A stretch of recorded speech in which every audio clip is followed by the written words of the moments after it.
wanna marry me? You left my son for dead. Stevie, I know go back to the strip club, Stevie. This bitch. Y'all weren't there with me when he beat my ass. I'm giving you guys like random. That's my Stevie. And Benzino. Zeno not having it. This is another episode of What You Say Happen Now. How y'all doing? Hey! Make sure to like this video while you're watching. You know, I edit the mess out of these videos, so I'd really appreciate it if you liked it because it'll make my heart feel better. Let's go ahead and get into it. This was the finale of Love and Hip Hop, ATL. I can't believe it. The ratchetness is coming to a close. Did y'all get into Rashida and K. Michelle fighting like some little girls in 6th grade? You can't sit here because shut up. Old, grown, like grown, pop the head, beat the head women. Stop it. I'm gonna give y'all the whole episode in a nutshell. I do want to talk about Jocelyn reading Mimi down the line. First of all, with Stevie, he give me dig when I want it. And then, you know, I just get in the studio and I make money and that's how we do. I was like, you better tell him and tell it, Mimi. You've been around for 15 years. Mimi, what you do? Mimi, I was like, yes, read Mimi Faust, give it to her. And all Mimi could do is, he was beatboxing, like spit everything. Stevie was recording with Keisha Cole's little sister and I just wasn't a fan. Jocelyn, you move when I say you move. And she was like, Stevie, Jocelyn, you better get out of my faceness. My whole thing is, Stevie looks up to Jocelyn. Jocelyn looks down to Stevie. Do you see what I'm saying? Exactly. Jocelyn was clearly mad that he was recording with somebody else. But honey, I wouldn't have been mad. That little wig, it was tilted to the side. Jocelyn always got a little bandana on like she ready for war. And said, Mimi finally broke loose from the chains of Master Stevie. That's how I felt. Like she was finally walking down the stairs. And he was like, you look good though. He had to pick his face up off the floor. He was trying to come back with the comebacks. But Mimi was like, get out of here. I was really like, you're looking down to Stevie. Take off that pump and thump him in the throat. Just thump. That's all you gotta do. Like, Carly Red and Benzino, they meet up and she's like, oh my God, baby. And he's like, you know, you asked me if it's real. I'm showing you it's real.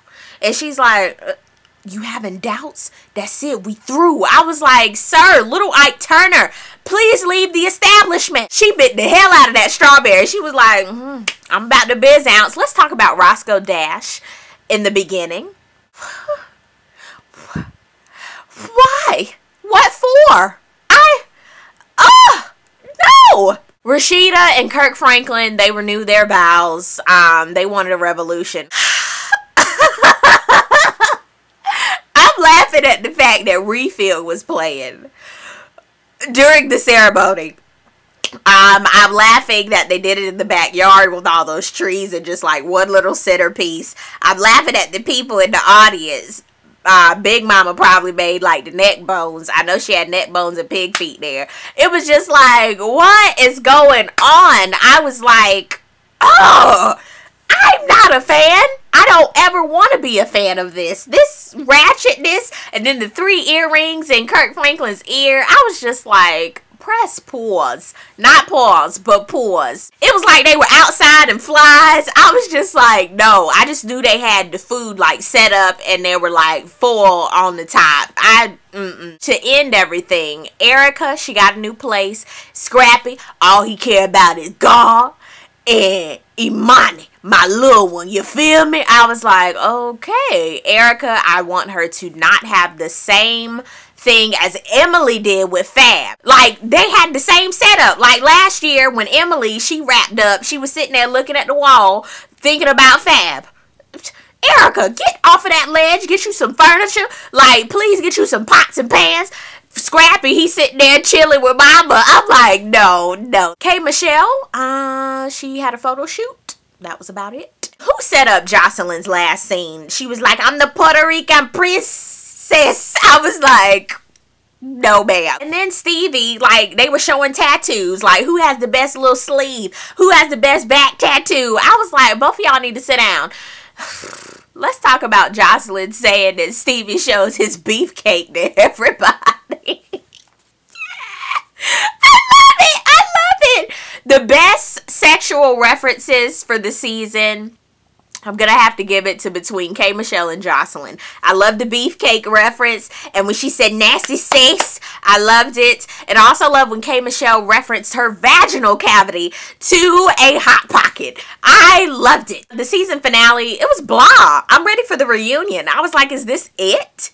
I felt like I was hoodwinked, shaken yet stirred. I didn't like it. Let's talk about Rihanna's next chapter with Oprah. I watched that last night. It was good, Barbados. I just love Rihanna's accent. I like Rihanna. I really do. I actually started liking Rihanna from Rockstar 101 and on.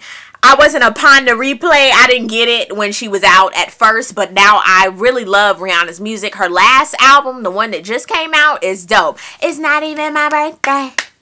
Let's get to the nitty gritty with the Chris Brown situation. Everybody is talking about that. First of all, I have to say kudos to Rihanna for actually coming out and saying how she really loves Chris Brown. And she was really mature in her answer. I loved it.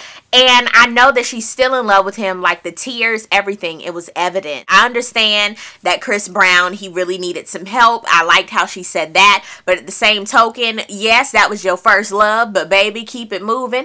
Push forward. That's not...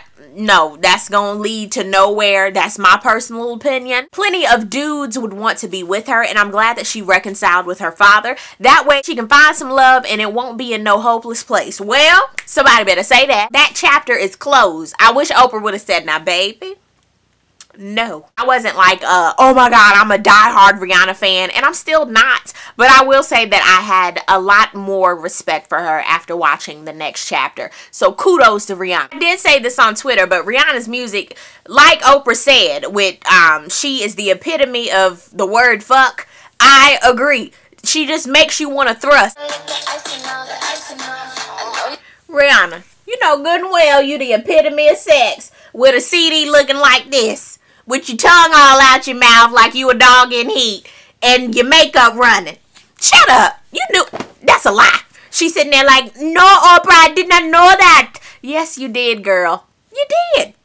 It's okay. It's all right. Did y'all hear that Nicki Minaj might be a new judge on American Idol? I need somebody to put the fork in that because, baby, I'm not ready. J-Lo was enough for me. The only reason I love J-Lo on American Idol is because she wore some bad outfits and her shoes were giving it to me and her makeup was flawless half the season.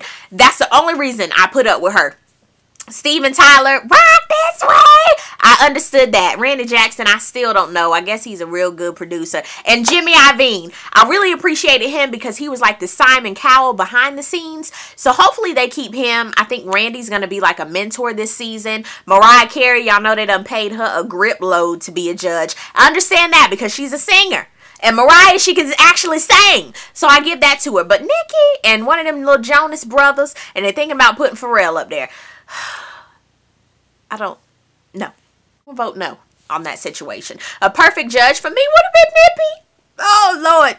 Maybe like Celine Dion. Somebody like that. Bring them out of hiding. Patti LaBelle. Give me some flavor. That's what I'm saying. But Nicki Minaj, I'd have to see it to believe it. Okay, I had a chance to see R&B Divas tonight, honey. And I will say, I did enjoy R&B Divas. It was real life, and I like that. Shout out to Monifa.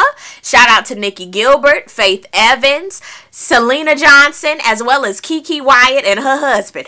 Shout out to them in that order. On TV One, it's going to come on Mondays at 10 o'clock. I want you guys to check it out. It's really, really good. I like that it's real life. Let me break the show down. So pretty much they all come together just to go through their lives and capitalize on this charity album. Monifa. Come to find out, I did not know Monifa was on, you know, she was addicted to crack. I didn't know that. She is actually a lesbian. I think, what's her girlfriend's name? I can't remember. But that was like a huge scandal with the girls. But I did appreciate that Nikki Gilbert and Faith Evans, they were like, girl, it's all right. And even Kiki was like to her husband, boy, bye. But I'm glad that they didn't turn that into like a scandal and the main thing about the first episode, because then I would have been kind of turned off. Nikki Gilbert, she was giving me diva-esque. My whole thing is every time I saw Nikki, especially at the baby shower for Keke Wyatt. I really wanted her to break out in A House Is Not a Home when she was on Martin. And it's crazy that she was a part of Brownstone, but she really doesn't want to be out in the forefront music-wise. She wants to act and all of that. Faith Evans, I'm one of the biggest Faith Evans fans. I love me some Faith Evans. And I love her. She's real laid back. I like that. She's just her. You can tell she don't do nothing fancy. She don't give you no tricks. It's just, it is what it is. Next up, Selena Johnson. I personally, the only song I know from her is Show Nuff, or whatever that song was with R. Kelly. That's the only song I really know. As well as All Falls Down. That's really all I knew from her. So shout out to her for telling the 2 songs that we knew her from. I like how she was being real, and she was saying how, you know, she was going through some financial things, and yeah, they didn't really show too much of her. She was giving me too much, you know, diva this, diva that, and her attitude was like really like woo, and I was like, bring it down, boo, you doing a lot. Last but not least, Keke Wyatt and her husband. I have to put them together because they wanted to be together the whole show. I love Keke. Y'all know that Keke Wyatt is one of my favorite singers. That girl, she got a voice on her. Like, her vocal cords need to be bronze because they are amazing.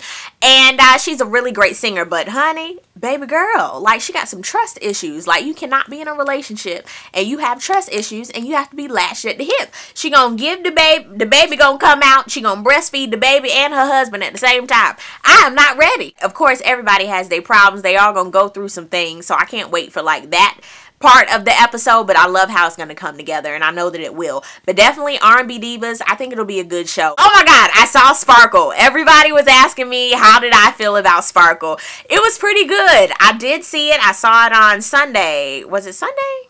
No, I saw it on Saturday, and it was pretty good. I liked it. Shout out to Nippy, because, you know, Whitney Houston, I love me some her. It was good seeing her. Jordan Sparks, she did pretty good. I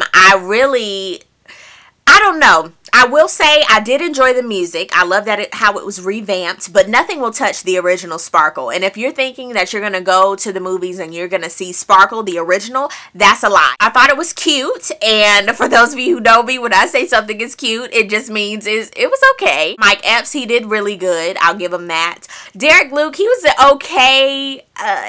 okay sticks to me.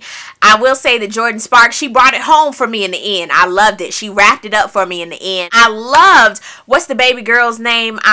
Is it Tiki? Is her name Tiki? Oh my god, I cannot remember. She played like the middle sister, but she did amazing. Like, she did really great. The girl who plays sister, she did really good. I liked it. The music was just kind of okay for me. Shout out to Tamala Mann, because she was in the movie, and I was like, oh my god, why did they get her to sing like something, anything? Go in there not expecting anything, and you'll probably enjoy it. I had my popcorn and my Raisinets, and I was riding around and I was getting it. Okay, new music that's coming out and new music that I've heard. I did listen to 2 Chainz, and I will say my favorite song off of 2 Chainz' little album was Birthday Song with Kanye West. All I want for my birthday is a big booty hoe. Yes, that's what he said. I stacked it up the same way as Rick Ross. Like, Rick Ross had like a Rick Ross and Friends. That's what his album should have been called. It was just okay. 2 Chainz, it was just alright, like nothing to brag about. Trey Songz, he actually comes out today, and I love me some Trey Songz, you know. Ooh, he might give me a heart attack. I'm definitely going to check that one out, and I'll let you guys know what I think. Boss Bitch Music by Joy Deja King, it is out. I definitely want you guys to get into it. The contest is still running. Definitely want you guys to get in on that. The link's down below. Last but not least, I want you guys to check out Untitled Foolery. I have a brand new one up on Walter Latham's channel, so I want you guys to check it out. It'll be down below. It actually posts on Wednesday, so while you're watching and it's Tuesday, you know, come back or definitely subscribe to Walter Latham's channel. That way you can check it out. But if it's Wednesday and on, you know, definitely check it out. It'll be down below. But thank you guys so much for watching. I really do appreciate it. Make sure to comment down below. I'd love to see your comments. This was straight up entertainment news. See you on the next video. Peace, love, and all of that good stuff. God bless.